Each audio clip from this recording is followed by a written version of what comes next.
I want to begin by telling you about a lady that I never actually got the opportunity to meet in my mission.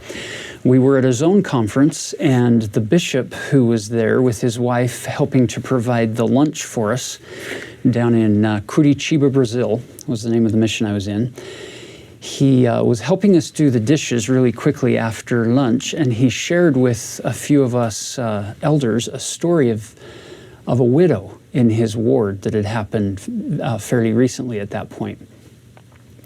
This widow lived down in the river bottoms. For those of you who know anything about the river bottoms in a third world country, it's not like the river bottoms in the suburbs or in the nice cities here in North America. River bottoms meant that you didn't have to pay for the land because you have places on the side of the river where people could build shacks for free. And the reason why it was free is because during the rainy season, if you got big storms, the water would fill and it would wipe out everything they had. If you lived in the river bottoms, you're not doing well. Well, the missionaries found this widow who lived there in a very small shack. She was very responsive to the gospel, joined the church, got baptized, and the bishop said he wanted to go visit her to see how she was doing as a new member. And he said when he walked into her shack, his heart just dropped. It's this little thrown together with spare wood and tin for a roof structure, and inside the only thing she had was a foam pad that was on the dirt for her bed. She had a gas propane tank with a screw on top for her stove. She had a bucket for her sink on a stump, and she had 2 sawhorses and a few slats of wood on the top for her table and a stump for her chair. And that's what this woman owned. And his heart just dropped, and he thought, we're going to help her, and we're going to do this one piece of furniture at a time, and then we're going to find a way to get her an apartment up out of the river bottoms. So for whatever reason, he said he decided to start with the table.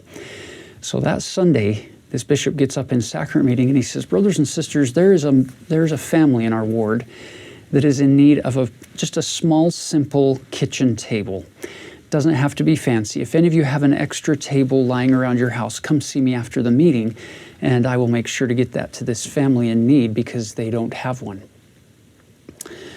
Following the meeting, he said he was involved in meeting with a couple of people and doing some things, and then there came this quiet knock at his door. He opens his door, and there stands this widow, this new convert. And he said his first impression was, oh no, I wonder if I've offended her. I wonder if she knows that it's for her.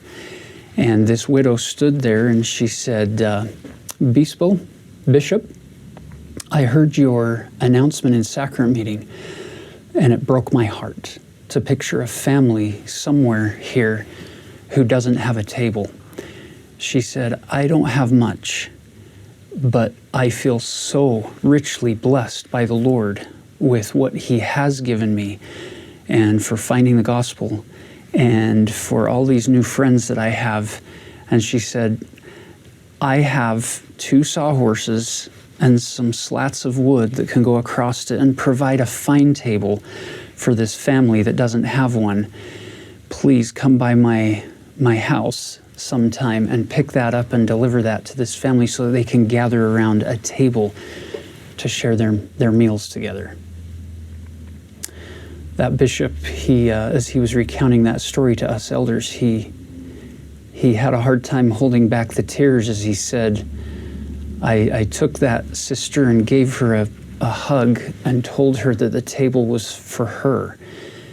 And she couldn't believe it. She thought, I have everything I need from the Lord. I don't need a table. I'm good. I've never met that woman. I will never meet that woman in this life.